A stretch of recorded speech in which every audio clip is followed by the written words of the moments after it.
इस संसार में मनुष्य से पाप होता है।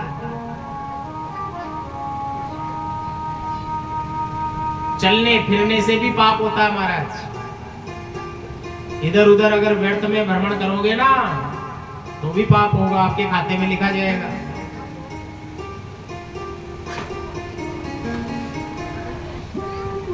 दृष्टि से भी पाप होता है,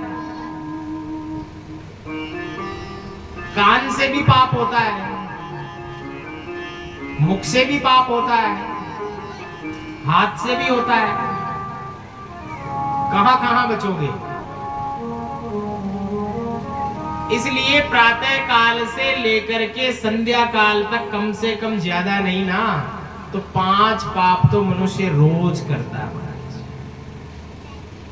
क्या मनुष्य चलेगा फिरेगा नहीं? चलना फिरना तो पड़ेगा। तो हम जैसे ही चलेंगे फिरेंगे तो हमारे से पाप होगा महाराज। ऐसे ऐसे सूक्ष्म जीव चलते हैं भूमि पर जो हमें दिखाई नहीं देते, वो मर जाते हैं। अरे हम श्वास लेते हैं ना, हमारे श्वास के माध्यम से अनेक जीव मर जाते हैं, श्वास लेने से ही। तो उनके लिए हम क्या करें कि जब 5 पाप हम रोज कर रहे हैं तो महीने के कितने पाप हो गए?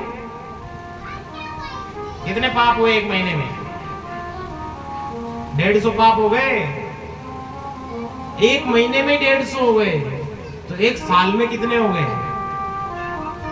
और एक साल में इतने हो गए तो हमें भूमि पर इस धरती पर आए हुए कितने साल हो गए?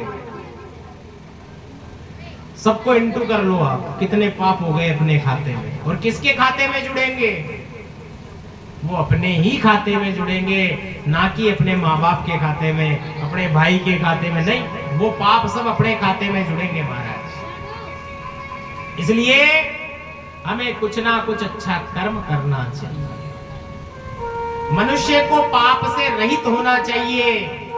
कहते हैं कि बूंद बूंद से गड़ा, जोर से बोलो, बूंद बूंद से गड़ा खाली हो जाता है।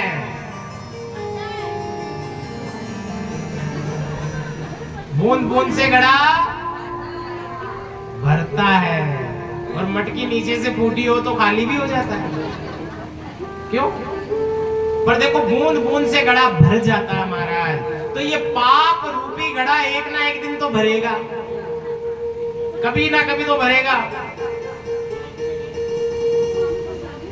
जैसे नल टपकता है कहीं के तो बाल्टी लगा देते हैं रात में, सुबह बाल्टी भर जाती है। भरती है कि नहीं? जब वो एक रात में ही बाल्टी भर गए टपक टपक टपक, तो ऐसे ही हमारे पाप है, ऐसे ही पाप हमारे संचित होते रहेंगे तो एक दिन पाप रूपी कुंभ यानी घड़ा भर जाएगा, और एक ना एक दिन उस पाप रूपी घड़े को फूटना पड़ेगा महाराज, फूटना पड़ेगा।